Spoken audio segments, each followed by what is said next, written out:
What is up, guys? It's Gabe back here for Psychic Size, and it's been a while since I've done a video. It's been about a month. School's been super busy, but we're gonna come back at you with a deck profile here. I had recorded another video, but it didn't end up getting posted. Some sort of technical issue or something. But yeah, so we're gonna be getting more videos for you guys. I'm gonna be trying recording a couple this weekend, posting them periodically throughout the week, and just trying to do my best in the future to get more videos out for this channel, as well as the rest of the team. Yeah. So we're just gonna, this is going to be a deck profile for Decidueye with the new Zoroark GX card. And this is going to be for the, breakthrough through Crimson Invasion. There isn't any cards in here from Crimson Invasion, because personally I don't really like anything from Crimson Invasion in this deck. There's other decks that I'm probably going to be profiling from Crimson Invasion, but for now this just has Breakthrough through Shining Legends as cards in it. But it's going to be a really solid deck for the upcoming format with Crimson Invasion. So without further ado, let's hop right into this deck profile, guys. So we start off with a 4-3-4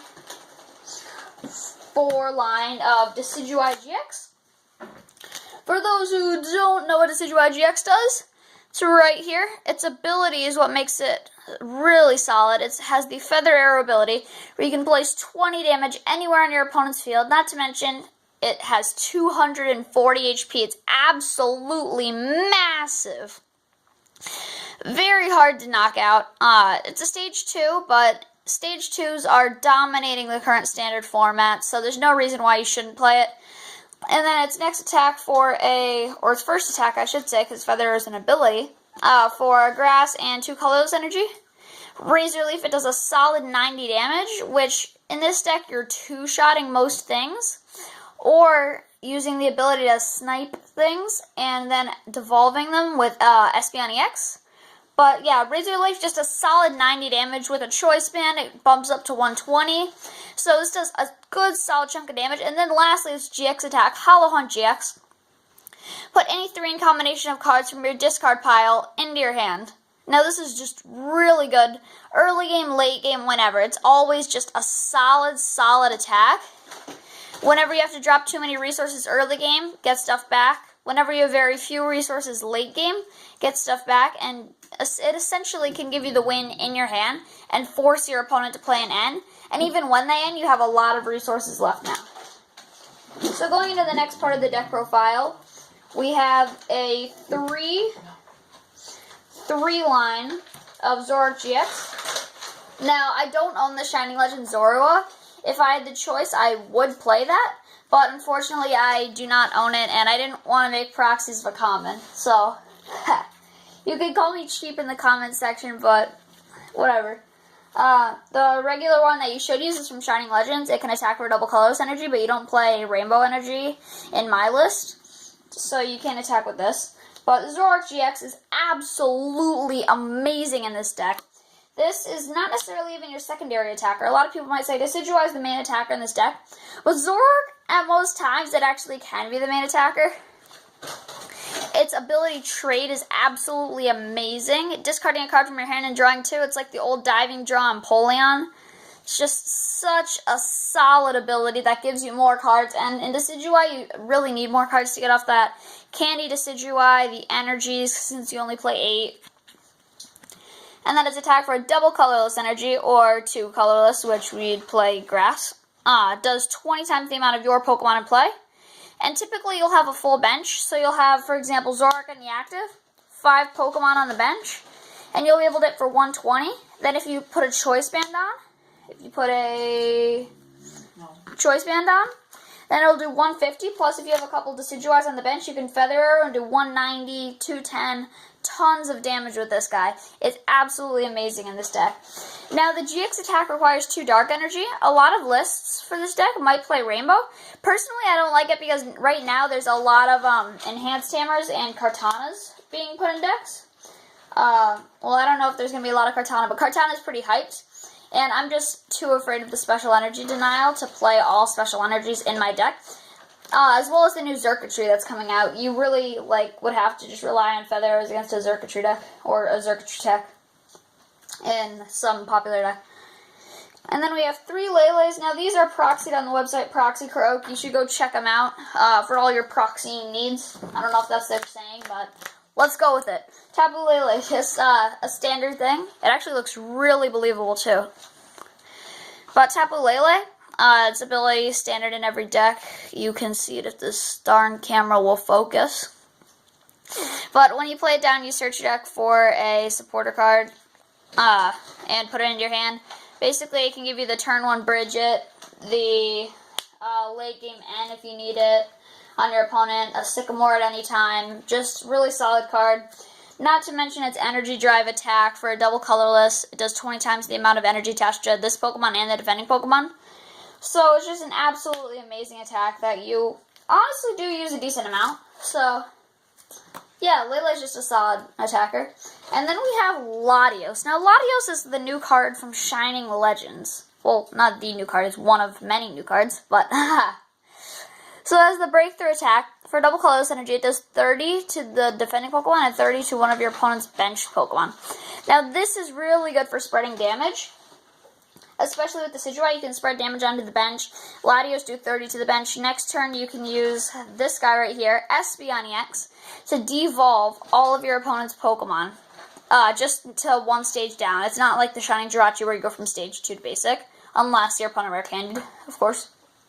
You just, not the active, but the top Pokemon, you put that in their hand, and then it goes down to stage 1 if it was stage 2, like basic if it was stage 1 before.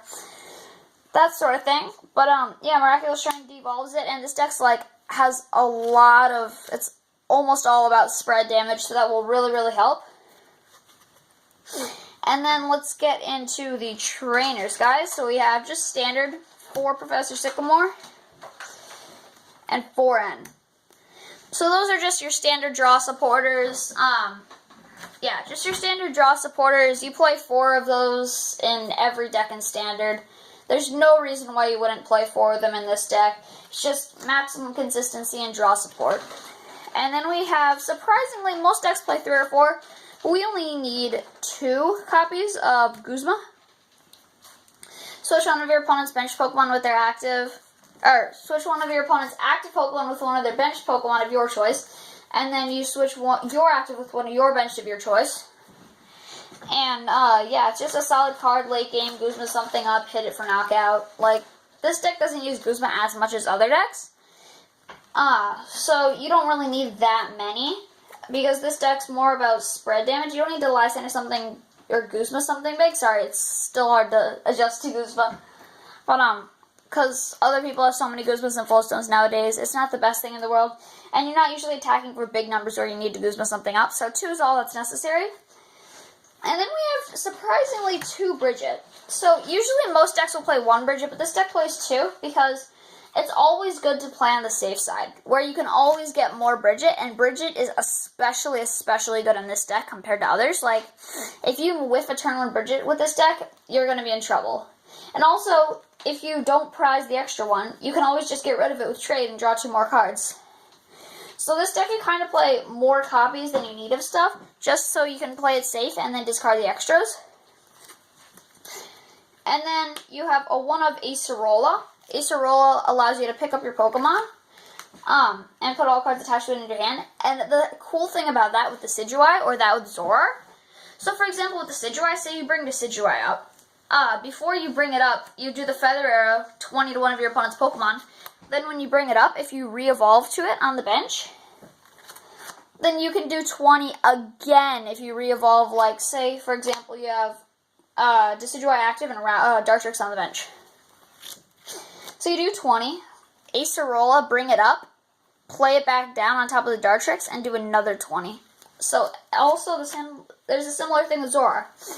So you have Zoroark active, Zoro on the bench. You trade, discard a card, draw 2. Acerola, bring up a new Zoroark, evolve back to the Zoroark. And then what you do with that is you discard another card to draw 2 more. So it's just really, really good in this format. So let's just get into the items now. So we have 4 Ultra Ball. Just maximum consistency. You always need to search for a Pokemon with this deck, especially because you play so many. What was that now? And then you have 3 Rare Candy, just to evolve from Rowlet to Decidueye. It's like basically your shortcut, because you don't always want to take the slow route and evolve into Dartrix. Just what you play in every Stage 2 deck. And then we have 3 Field Blower. Really, really helpful. Garbodor is everywhere nowadays. Garbodor is everywhere. So you really need 3 just to be able to use your trade, to be able to use your Feather Arrow. Just a really helpful thing all around. And then we have 2 copies of Evo Soda. Now this is something that a lot of people didn't consider, but I was watching a streamed League Cup. And this guy ended up winning a League Cup with this Decidueye Zoroark, but it had played at 2 Evo Soda because Level Ball rotated. So you can't use Level Ball anymore, which is super, super helpful in Decidueye decks. So now you have Evo Soda to be able to get your like basic and Stage 1 Pokemon, aside from Zoroark, of course. And then you have 2 Choice Band. My dog thinks she's so tough over there. We have 2 Choice Band. To do 30 more damage to EXs and GXs. It helps out the numbers like crazy, especially with Decidueye. If you have 3 Decidueye in play, the defending Pokemon has 180, which is a common situation. You slap on a Choice Band, you do your 3 Feather Arrows on the active, and then you can Razor Leaf for 120. So that's just, it helps out numbers incredibly, especially with Zoroark too, as I explained earlier. So then we have 2 Float Stone. Floatstone's just good in almost every single deck. You slap it on your Zoroark, you slap it on your Decidueye, and they just retreat for free. And say your Pokemon gets knocked out, you just promote the thing with a Floatstone, and then you can retreat to whatever you decide to. Or whatever you want to. And then last, to finish out the items, everybody! The last of the items! I present a Rescue Stretcher. So Rescue Stretcher, a lot of people would think to play 2, but you really only need 1. In the games that I played with this deck, I've only ever felt the need to use 1 throughout the game. Whether it be getting a Rowlet bag that I dropped, whether it be getting a Decidueye to Rare Candy, or whether it be getting a Zoroark to dig for more cards. I just only felt the need for 1. And then here is the energy line. We have, right here we have, sorry the cards are sticking, but we have 4 double colorless energy. So, double colorless energy, it just lets the Zoroark attack for just that. Oops. Lets the Latios attack for double colorless energy. Double colorless energy at a grass energy allows the Decidueye to use Razor Leaf. And lastly, we have not 1, not 2, not 3, but 4. 4, ladies and gentlemen, 4 grass energies. So, with these 4 grass energies, it allows you to attack with Decidueye. It gives you extra energies for an Espeon, for a Tapu Lele, or for a Leaf Blade. You use that all the time. No, it's mainly for a Razor Leaf. With Decidueye to deal the solid 90 or 120, but yeah. This is my Decidueye Zoroark deck. I took a couple other lists that I found, put them, like, kind of smushed them together in one, put my own little couple twists on it, and here's the list. I hope you guys have enjoyed this video. If you did, be sure to leave a like, subscribe. I'm trying to make a little subscribe button here, but subscribe to Psychic Size, and share this video with your friends. Leave a comment if you enjoyed. And there you go, everybody. Without further ado, I will sign off. Signing.